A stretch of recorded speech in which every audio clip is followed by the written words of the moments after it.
Europe thought it could outsmart China by hitting Chinese electric vehicles with harsh tariffs.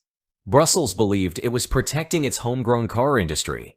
The message was clear: no more cheap Chinese EVs flooding our streets. But that bold move just triggered something Europe didn't expect: a self-inflicted crisis. Within months, China retaliated with surgical precision, cutting off battery material exports, threatening EU car imports, and redirecting its low-cost EVs to friendlier markets. Meanwhile, Europe's own car makers, struggling with rising production costs, supply chain breakdowns, and weakening consumer demand, they're now begging China to cooperate. Yes, after launching an economic war, Europe is now pleading for a truce. The irony: the very industry Brussels tried to shield is now turning to Beijing for survival. So, did Europe miscalculate? Or did China just prove who really controls the future of electric cars?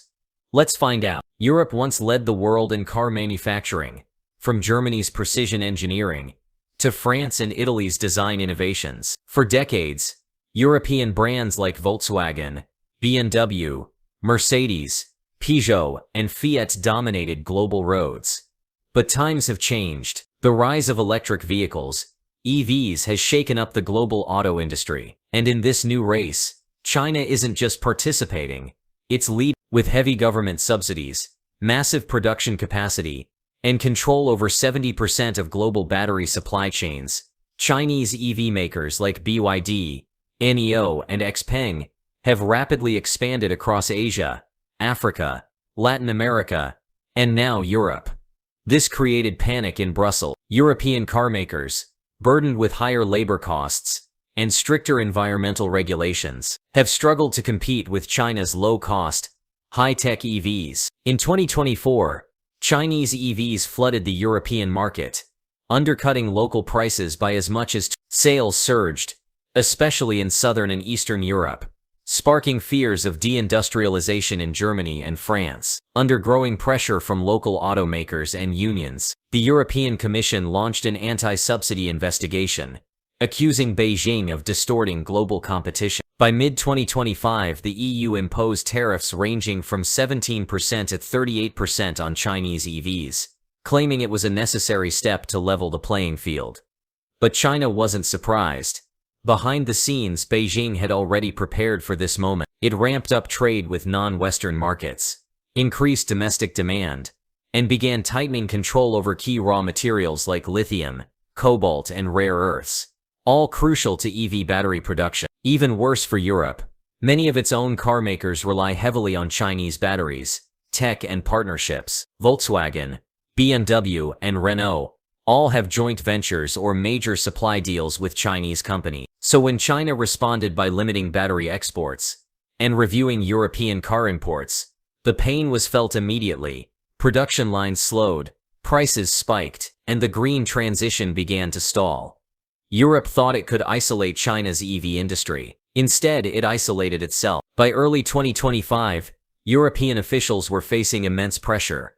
Local automakers, especially in Germany and France, warned that Chinese EVs were flooding the market with unsustainable prices. Brands like BYD, NEO, and MG, now Chinese-owned, were offering fully loaded electric vehicles up to 30% cheaper than their European rivals, and with longer ranges. Politicians responded swiftly. The European Commission launched a formal investigation into Chinese EV subsidies, accusing Beijing of distorting global competition. After months of data gathering and diplomatic back and forth, Brussels imposed punitive tariffs on Chinese EV imports, ranging from 17.4% to 38.1% depending on the company. The justification: China's state-backed subsidies were making it impossible for European firms to compete fairly. But this wasn't just about trade, it was about identity. Europe sees itself as a global leader in green innovation, climate action, and industrial design. The influx of Chinese EVs threatened not just European jobs, but Europe's vision of a clean energy future, led by its own brand. The EU's move was framed as a defense of fair competition, environmental standards, and industrial sovereignty. However, the decision backfired almost immediately. China slammed the tariffs as economic protectionism and hinted at retaliation. It also reminded the world, loudly, that many European automakers depend heavily on Chinese components, including battery cells, rare earth materials, and electronics. In fact, more than 60% of Europe's EV battery supply chain is tied to Chinese partners. Within weeks, Beijing launched its own review into European pork and wine imports, signaling a broader economic confrontation. But more critically, it began tightening exports of lithium and graphite, key ingredients in EV batteries. Suddenly, European EV production faced a squeeze. Auto factories from Germany to Spain reported delays, rising costs, and growing uncertainty. Investors began to worry. Car companies like Renault and Volkswagen called for dialogue with China, urging Brussels to reconsider its approach. And just like that, Europe went from sanctioning China to seeking its cooperation. The lesson was harsh. You can't fight a supply chain you depend on. China didn't panic. It played smart and played big. Rather than shouting through official channels, Beijing responded through the markets. It quietly signaled to state-owned enterprises to slow exports of lithium, graphite, and rare earths, key minerals that Europe desperately needs for battery production. The message was clear: you sanction our EVs, we'll squeeze your supply chains. At the same time, China doubled down on global partnerships. It accelerated energy and mineral deals with Brazil, Indonesia, the Democratic Republic of Congo, and Argentina, countries rich in lithium and nickel. Beijing also expanded exports to friendly markets like Southeast Asia, the Middle East, and parts of Africa, absorbing the EVs Europe no longer welcomed.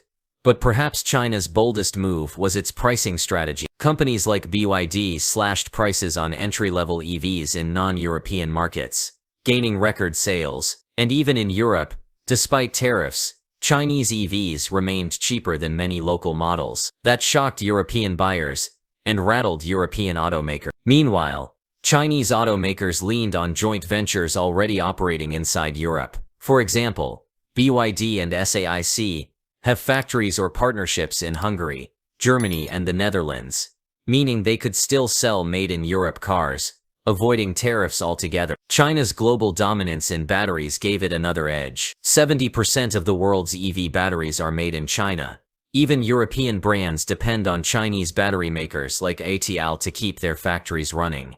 In short, Europe fired the first shot, but China controlled the battlefield. Rather than retaliate loudly, China let the numbers and shortages speak for themselves. And now, with Europe's EV rollout in trouble, Beijing holds all the cards. Sisters, major automakers like Volkswagen, Stellantis, and Renault issued public warnings about potential cutbacks. Auto worker unions raised alarms over possible layoffs, and governments, especially in Germany and France, started quietly pressuring the EU to reassess its stance on Chinese EVs. Suddenly, the tone changed. Instead of talking tough, EU officials began seeking constructive dialogue with Beijing. Trade ministers floated the idea of strategic cooperation in the EV sector. Even German officials hinted that tariffs might be reconsidered if China opens access to rare materials and battery tech. The narrative flipped. The continent that sanctioned China was now asking it to help stabilize its car industry, and maybe even save it.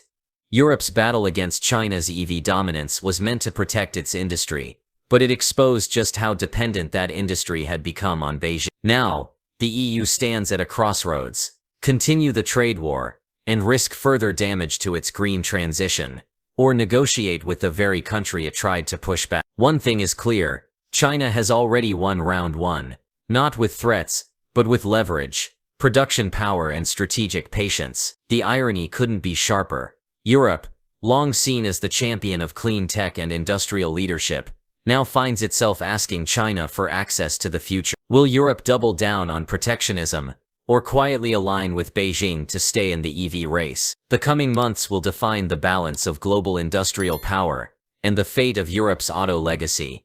This isn't just about cars, it's about who drives the future.